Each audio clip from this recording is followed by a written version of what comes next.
The developer describes Hydrophobia as a water survival adventure game. Before I discuss how well the game lives up to that description, I should give you some background on the developer. Blade Interactive started out making sci-fi racing games before making a ton of snooker and pool simulators. So, after renaming themselves Dark Energy Digital, a sci-fi action-adventure was the next logical step. Hydrophobia actually has 3 different versions. Hydrophobia was the Xbox Live original, but after receiving lots of negative feedback from players and critics, they released Hydrophobia Pure, a comprehensive update package with many changes. Hydrophobia Prophecy has some further updates from Pure, although it's quite hard to figure out exactly what those are. The game opens with a rather odd opening cutscene where this happens. Our protagonist Kate Wilson is woken up from her underwater zombie nightmare by the exposition news report establishing the setting. We had the chance to speak to nanocell head scientist Roderick Morton about the devastation of the global population flood and how nanocell's technology is poised to deliver a brighter future. In the middle of the 21st century, no, they don't specify what year it is, but they do show Kate's PhD with the year 2046. So it has to be at least then or soon after. Overpopulation and global warming have forced most of humanity on board the Queen of the World, a giant ship where people live while they wait for their nanotechnology to solve the problems that they caused in the first place. However, all is not well for Kate when her internet goes down and she has to complain to her boss about it, which means you get to hear her voice acting.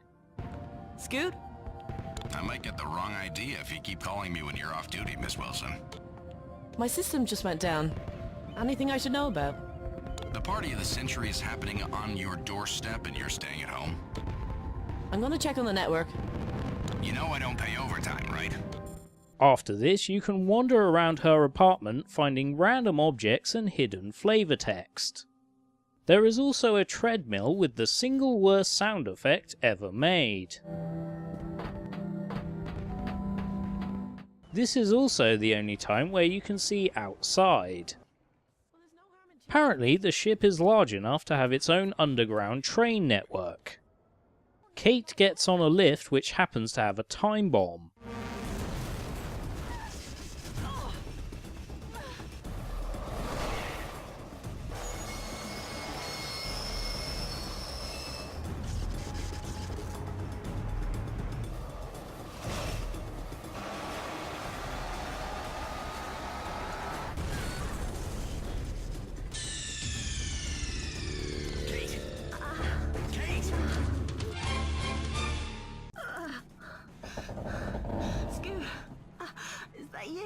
Of course it's me. Are you okay? Can you move? I think so. Well, now would be a good time.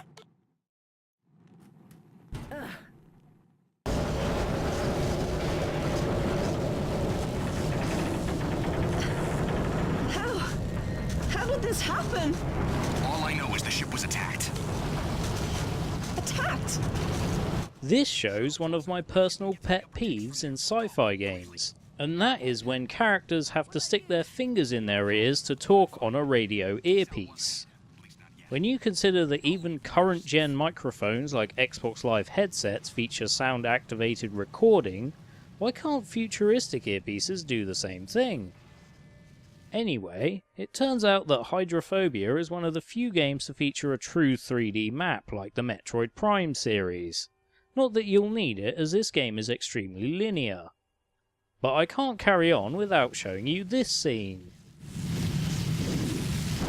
Jesus! Who did this? How the hell should I know? That's right. Hydrophobia has something in common with my third-year animation Ninja Window Cleaner. Link in the description. They both feature the Wilhelm scream. Kate forgets that she isn't strong enough to pull open metal doors with her bare hands, and follows up by failing to recognise an obviously dead guy. Hey!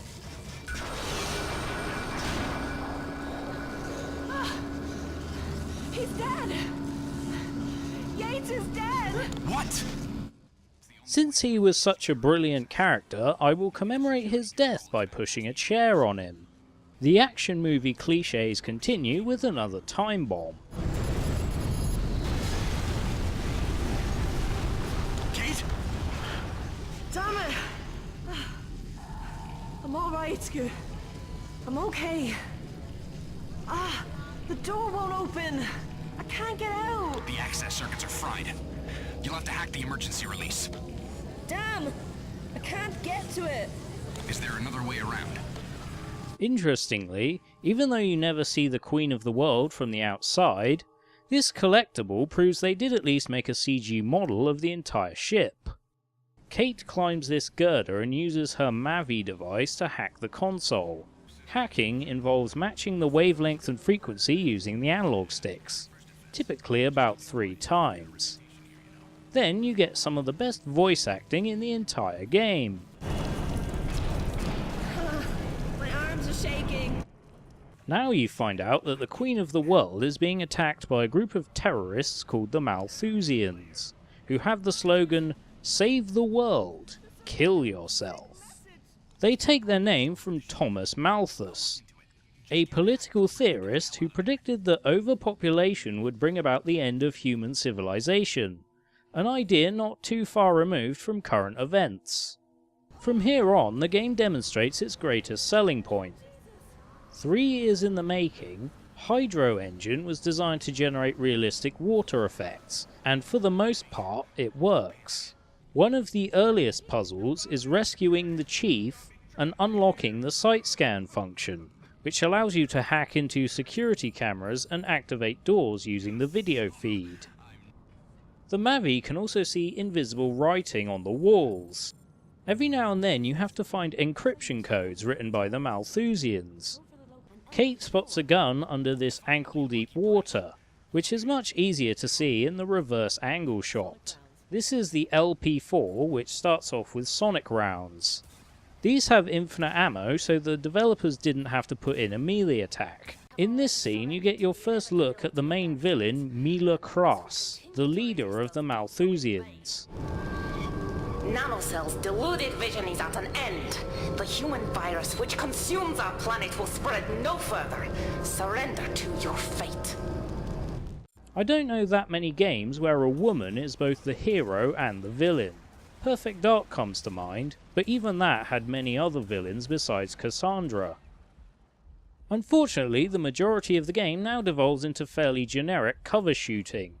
The Malthusian soldiers are the only enemies in the entire game, other than the final boss, which I'll get to near the end.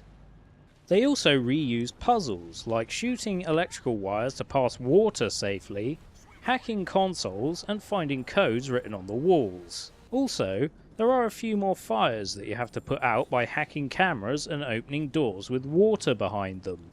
You also find out that Kate has the ability to telekinetically open a door while hanging from a ledge. I'll admit it's rather funny shooting barrels with a charge beam in order to blow up the soldiers, as well as the occasional electrical fuse box. But these few environmental kills aren't enough to break up the repetitive nature of the combat. You never get another gun, and other than the sonic rounds there are only 4 special types of ammo. Semi-auto and rapid fire are just standard bullet weapons. The gel rounds stick to whatever they hit and explode after 10 seconds, but can also be detonated manually. The energy rounds electrocute the area immediately around them, and are more effective on enemies in water. If that was the entire game, I would have to write it off as painfully average. But near the end, the nanotechnology established at the very start comes into the mix. This technician stupidly gets himself killed, and the Malthusian does something even more idiotic and shotguns this canister of nanobots, instantly killing them.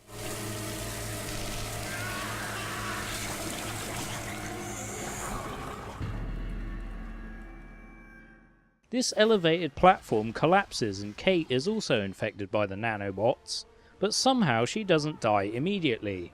No, I don't know why either.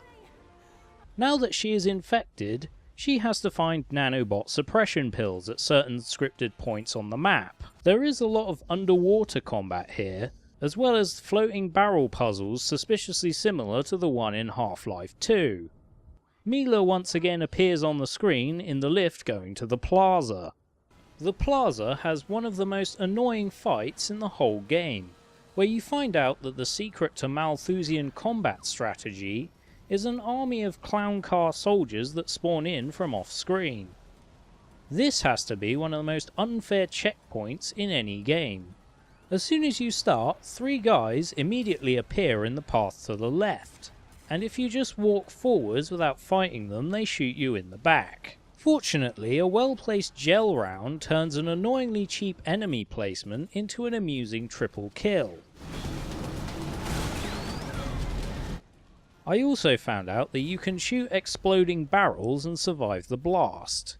With that annoyance over, the nanobots start having a strange side effect, as Kate develops the ability to control water. It's really disappointing that she only gets this just before the end, as using water to throw enemies around is one of the best ideas in the game. Also, you can't control water while in cover, which is a silly oversight. Here is also one of the most interesting puzzles in the game, placing crates on an electrified floor so you can safely get across. Unfortunately, the controls for moving water are too fiddly to use in combat with any precision, so you'll just resort to repeatedly flinging objects and soldiers around until they're dead. Now comes the final battle with Mila, but you don't fight her directly. Instead, she controls Sarah, a robot that fires various energy weapons. This is a fairly simple boss fight, as the game spells out the fact that you have to fire energy rounds into the indicated vents, then control water to throw an exploding barrel at it. After the first hit, soldiers appear so they can drop more energy rounds for you to continue the fight.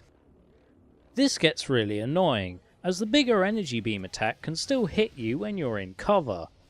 As I said before, the controls for throwing objects with water are really finicky, which is even worse when you have a limited time to hit the boss after stunning it.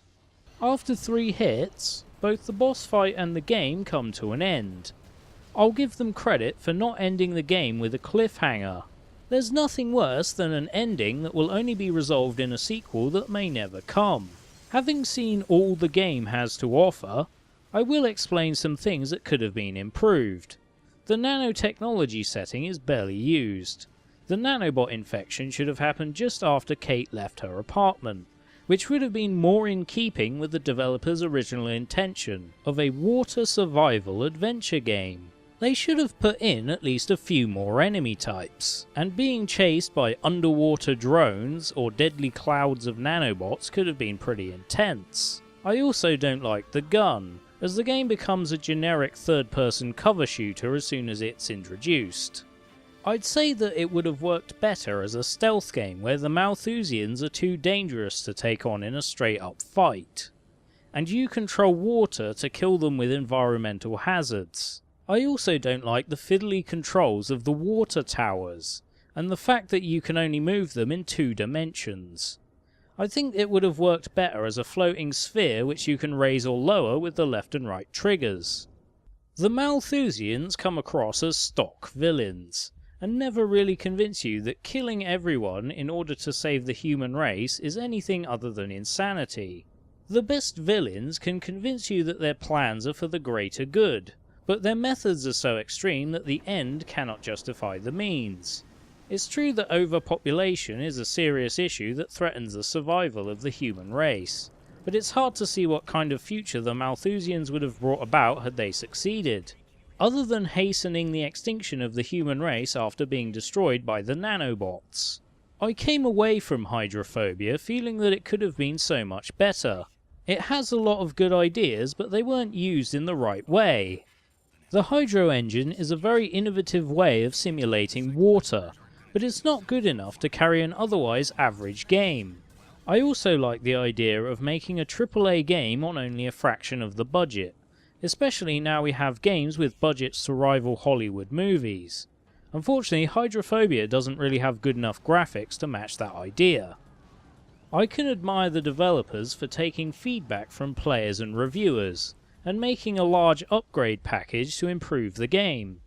But really, the improvements I want are so extensive that it would require a full sequel. Unfortunately, that will never happen. Hydrophobia failed to sell enough copies, and Dark Energy Digital was closed as a result.